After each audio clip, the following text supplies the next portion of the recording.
ఆవు లేదు పాలు లేదు నెయ్యి ఎలా వచ్చింది స్వామి అంటూ పలమనేరు శాసనసభ్యులు అమర్నాథ్ రెడ్డి వైసీపీ నేతలకు వ్యంగ్యాస్త్రాలు సంధించారు. టీటీడీ కల్తీ నెయ్యి వ్యవహారం అంశంపై మహాపాపం నిజం పేరిట ఎమ్మెల్యే అమర్నాథ్ రెడ్డి ఆధ్వర్యంలో శుక్రవారం పలమనేరులో కూటమి నేతలు భారీ ర్యాలీ నిర్వహించారు. ఈ సందర్భంగా పట్టణంలోని టవర్ క్లాక్ సర్కిల్ నుంచి గంగమ్మ గుడి మీదుగా స్థానిక కళ్యాణ వెంకటరమణ స్వామి ఆలయం వరకు ర్యాలీ చేశారు. అనంతరం ఆలయంలో శుద్ధి అనంతరం ప్రత్యేక పూజలు నిర్వహించారు. తదనంతరం ఆలయం వెలుపల మీడియాతో ఎమ్మెల్యే మాట్లాడారు. ప్రపంచంలోని అత్యధిక మంది నమ్మే దైవం కలియుగ వెంకటేశ్వర స్వామి అని, ఆయనకు సమర్పించే ఎంతో విలువైనది కావడంతో పాటు ప్రసిద్ధి చెందిందన్నారు. అటువంటి మహాప్రసాదానికి వైకాపా ప్రభుత్వంలో మహాపచారం జరిగిందని అన్నారు. గతంలో తాము ప్రతిపక్షంలో ఉన్నప్పుడే తిరుపతి స్వామివారి లడ్డూ వ్యవహారంలో కల్తీ జరుగుతోందని అనుమానం వ్యక్తం చేశామని, ఆనాడు తాము చెప్పినట్లుగానే నేడు సుప్రీంకోర్టు ఆధ్వర్యంలోని సిట్ దర్యాప్తు సంస్థ నిగ్గు తేల్చిందన్నారు.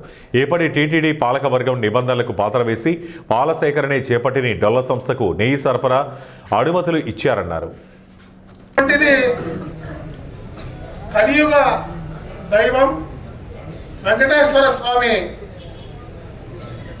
తిరుమలలో ఇచ్చేటువంటి లడ్డూ ప్రసాదం ప్రపంచ దేశాల్లోనే ఏ యొక్క దేవాలయంలో కూడా ఆ యొక్క ప్రసాదానికి ఉన్నటువంటి విలువ ఎక్కడా లేదు.